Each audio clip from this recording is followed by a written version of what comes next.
Welcome, friends, Romans, countrymen, to The Late Show. I'm your host, Stephen Colbert. Ladies and gentlemen, as I speak, we are on day 2 of the government shutdown. There's no end in sight. Services are closed. Federal workers are going without pay. Things are so rough, Uncle Sam is already selling feet pics. Those little piggies. Now, pretty good. Yeah. Give him a 4.3 on WikiFeet. Wow.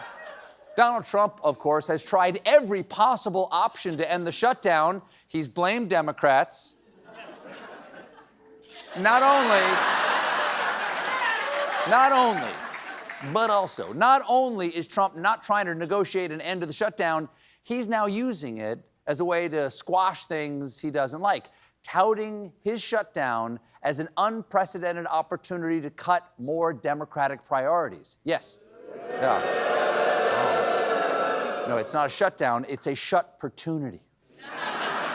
You know what they say? When God closes a food inspection program, he opens a listeria outbreak. Or words to that effect. Listeria outbreak.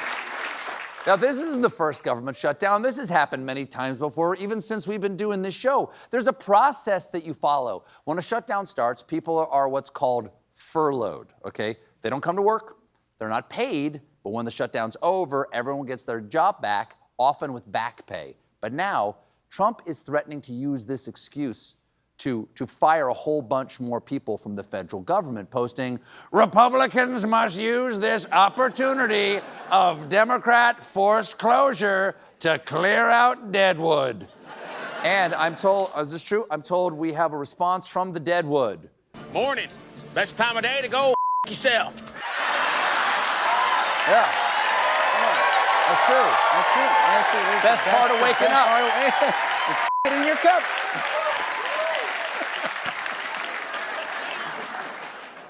Keep in mind, my friends, Republicans control all 3 branches of government, including both chambers of Congress, but somehow, none of this is their fault. The Democrats should know that they put the White House and the president in this position. And if they don't want further harm on their constituents back home, then they need to reopen the government. It's very simple. Pass the clean continuing resolution, and all of this goes away. Wow, that is weirdly threatening. Can we see that from another angle? Pass the clean continuing resolution, and all of this goes away.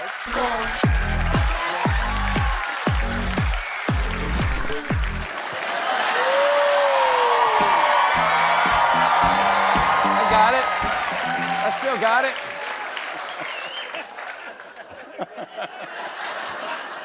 it. Not AI. Ted Cruz also weighed in to say how fun he thinks it is that only Democrats would be affected.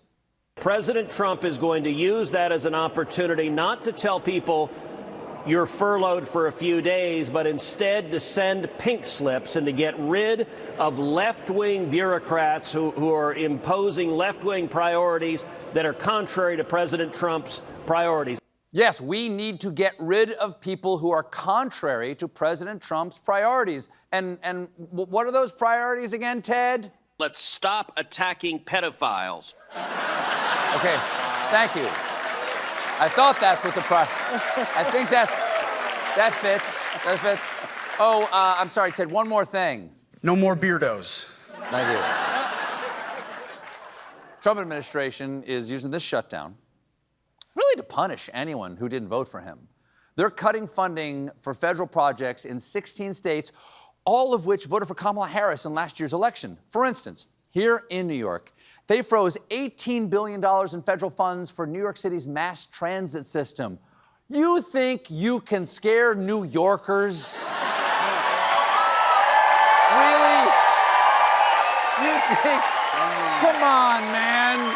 You think, and you think you can scare New Yorkers by making the subways worse? I once saw a man on the F train crack open and eat an entire aluminum tray of chicken Alfredo.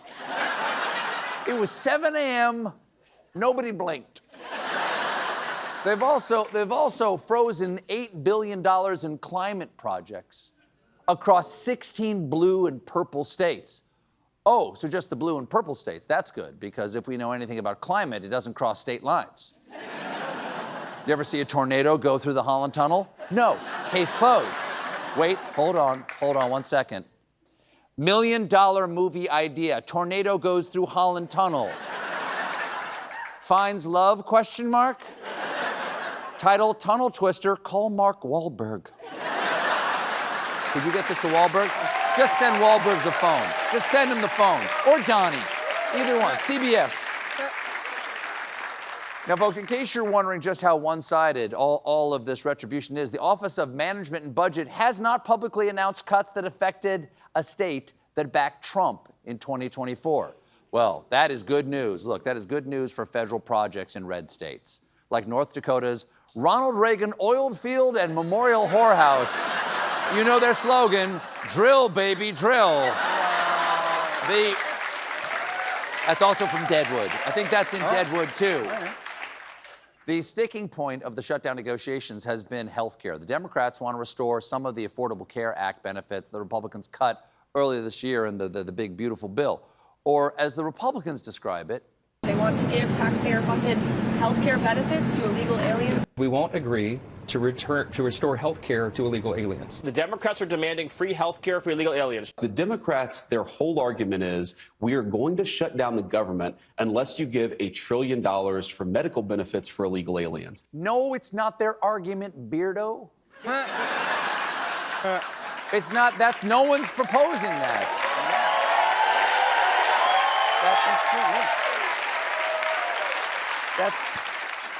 That's not true, right, TV peoples?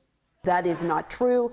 Illegal immigrants are not eligible for federal health care programs. Undocumented immigrants cannot sign up for the Affordable Care Act coverage. To be clear, this is not true. Undocumented immigrants are banned from federally funded health care programs. Yeah, and if you're just gonna completely make up stupid fear-mongering arguments, at least make them fun. Ladies and gentlemen, Democrats are spending trillions of dollars so they can Jurassic Park your children. It's shocking. They're gonna trap your child in amber, suck out the baby blood, and then turn your child into little T-Rexes. The worst part, ladies and gentlemen, they'll never be able to hug you.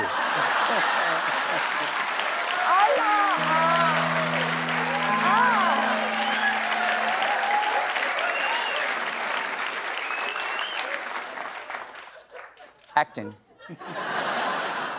Not AI. Trump, he's so desperate to tell the lie the Democrats want to throw a medical money party at the undocumented that he has spent the past few days posting AI-generated racist memes depicting House Minority Leader Hakeem Jeffries wearing a sombrero and a mustache. This is how...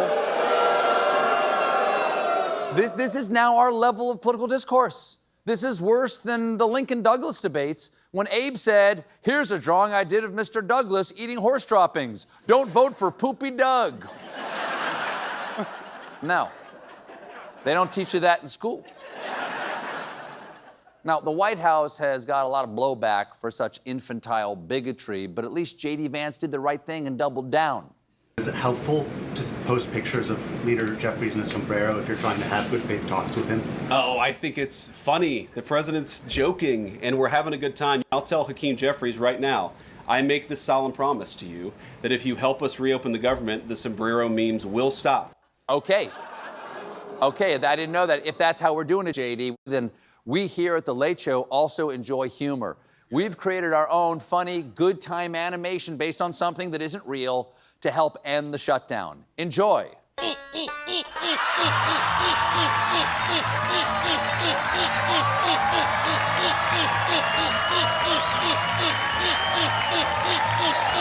joking. We're joking and having a good time. Come on, it's a joke. We're having a good time. It's funny. And I'll tell you what, here's the deal. If you resign as VP, I won't keep showing that every chance I get. and I definitely won't put it on all of our socials so people can share it and maybe roll it on a loop during their holiday parties this year. Trump is not the only politician turning to high tech these days. So is former New York governor and mayoral candidate Andrew Cuomo, who just released this AI-generated ad. I'm Andrew Cuomo, and I could pretend to do a lot of jobs. But I know what I know, and I know what I don't know. And I do know how to make government work. There are a lot of jobs I can't do, but I'm ready to be your mayor on day one. Wow, I gotta say, it is really brave to make your campaign message, Andrew Cuomo would suck at most things. We got a great show for you tonight. I'll be talking to Lady Gaga. Stick around.